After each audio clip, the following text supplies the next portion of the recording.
Chào bạn, chào mừng bạn đến với podcast của SkyTouch Education. Chúng mình ở đây để quan tâm, lắng nghe, thấu hiểu và chia sẻ cùng bạn. Hy vọng những năng lượng tích cực mà SkyTouch đem đến sẽ giúp bạn trả lời được câu hỏi của lòng mình. Chuyên mục của ngày hôm nay mang tên Cha đã quên. Mình là Ngọc Linh, là giọng đọc chính của tập hôm nay. Cha đã quên. Tại sao con ăn xong không lo dọn chén đi? Chỉ có 2 bộ đồ thôi mà cũng cho vào máy giặt, phí nước vậy. Quét cái nhà mà cũng không nên nữa sao? Chắc hẳn những câu nói này đã trở thành đặc sản trong hầu hết tuổi thơ của các bạn, mà sau này khi nhìn lại, mọi người sẽ nhận ra nó ý nghĩa thế nào. Hôm nay chúng tôi mời các bạn nghe qua một mẩu chuyện nhỏ. Hy vọng thông qua mẩu chuyện này giúp bạn có cái nhìn tích cực và ấm áp hơn. Từ khi sinh ra cho tới khi khôn lớn thành người, chắc hẳn các bạn đều đã trải qua những trận đòn roi hay những lời trách mắng chỉ vì những lý do bé tí ti như vậy. Vì lười học, ham chơi, bề bộn. Thế nhưng có bao giờ các bạn thắc mắc vì sao cha mẹ lại hay la mắng mình như vậy không? Nếu chưa tìm được câu trả lời, vậy các bạn hãy nghe tác phẩm Cha đã quên, một tác phẩm ngắn như dạng một lá thư của Livingston Lond, được đăng tải lần đầu trên báo People's Home Journal. Sau đó được độc giả nhiều nơi đón nhận, rồi được dịch sang nhiều thứ tiếng. Tác phẩm này còn được Dale Carnegie đưa vào Đắc Nhân Tâm để nói về hành vi chỉ trích, phê bình người khác.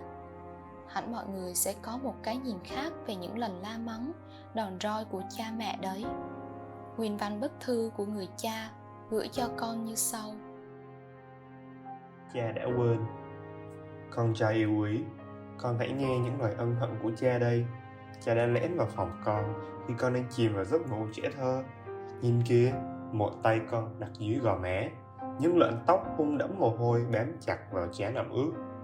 Chỉ cách đây vài phút thôi, khi cha ngồi trong phòng đọc sách và xem lại bài viết của mình, nỗi hối hận chợt dâng ngập hồn cha, và cha đã chạy xe ngay đến phòng con để nói lời xin lỗi. Con ơi, cha đã tức giận, quát mắng khi con cầm khăn lau mặt qua quýt trong lúc thay quần áo đi học, lúc con để đôi giày dơ bẩn, hay thấy con vứt vật dụng lung tung trong nhà. Cha luôn chăm chăm nhìn thấy toàn là lỗi lầm của con. Buổi sáng, cha thấy con không ngăn nắp khi ngủ dậy, lại còn ăn uống vội vàng và lấy một lúc quá nhiều thức ăn vào đĩa. Vì chỉ nhìn thấy lỗi lầm, nên khi con chào cha xin phép ra ngoài chơi, cha chỉ cau mày và trả lời cộc lốc không chút thiện cảm. Liệu mà về sớm đấy. Buổi chiều, cha cũng tức giận với những sơ suất của con. Khi thấy đôi vớ của con rách, cha đã làm con phải mất mặt trước bạn bè khi lôi con về nhà. Con thật sự đã làm cha rất giận dữ, vì đã không tiết kiệm, không giữ gìn những món đồ mà cha đã phải vất vả làm việc và dành dụm mua cho con.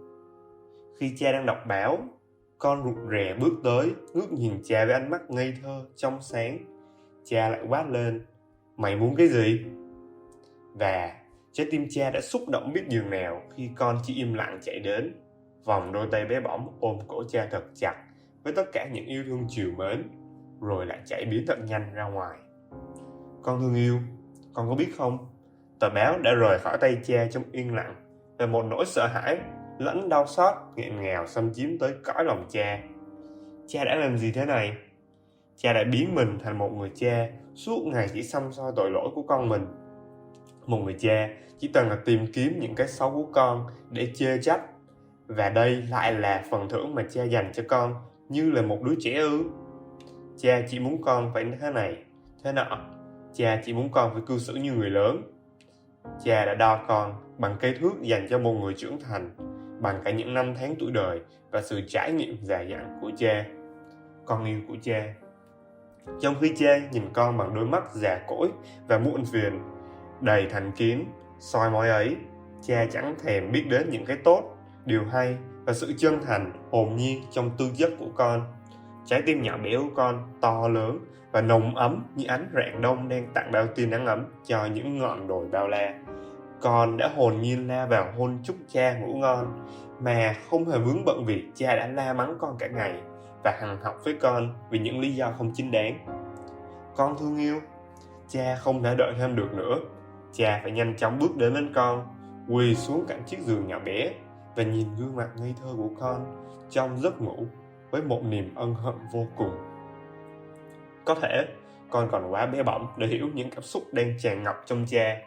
Cha hứa với con, ngay từ giây phút này, cha sẽ trở lại là người cha đích thực và luôn biết trân trọng tình yêu của con, ngay cả trong những giây phút nóng giận bừng bừng. Cha sẽ là người bạn trung thành của con, sẽ đau khổ khi con gặp bất hạnh, sẽ vui cười khi con gặp may mắn, sung sướng. Cha sẽ cắn chặt môi để không thốt ra những lời gắt gỏng mỗi khi con quỷ giận dữ trỗi dậy trong lòng cha. Cha sẽ tự bảo mình rằng con vẫn còn bé bỏng. Ôi, hình như cha đã nhìn đứa con thơ dại của cha như nhìn người trưởng thành thật sự. Giờ đây, nhìn con cuộn mình trong chăn và mệt mỏi ngủ yên trên chiếc giường bé xíu, cha chợt nhận ra rằng con chỉ là một đứa bé ngây thơ. Sáng sáng, con vẫn nũng nịu trong vòng tay trìu mến của mẹ. Mái tóc tơ mềm mại của con còn vướng víu trên bờ vai mẹ, cần được che chở trong cảm giác được yêu thương. Vậy mà, cha đã đòi hỏi ở con quá nhiều. Thông qua chiếc podcast cùng câu chuyện nhỏ hôm nay, mọi người sẽ nhìn nhận mọi chuyện theo hướng tích cực hơn, nhận ra sự quan tâm và tình yêu mà cha mẹ dành cho mình. Mong rằng qua những lời trách mắng đó, mọi người sẽ ngày càng hoàn thiện bản thân hơn, hiểu và yêu thương cha mẹ nhiều hơn nữa. Vì suy cho cùng, không một con hổ dữ nào ăn thịt con.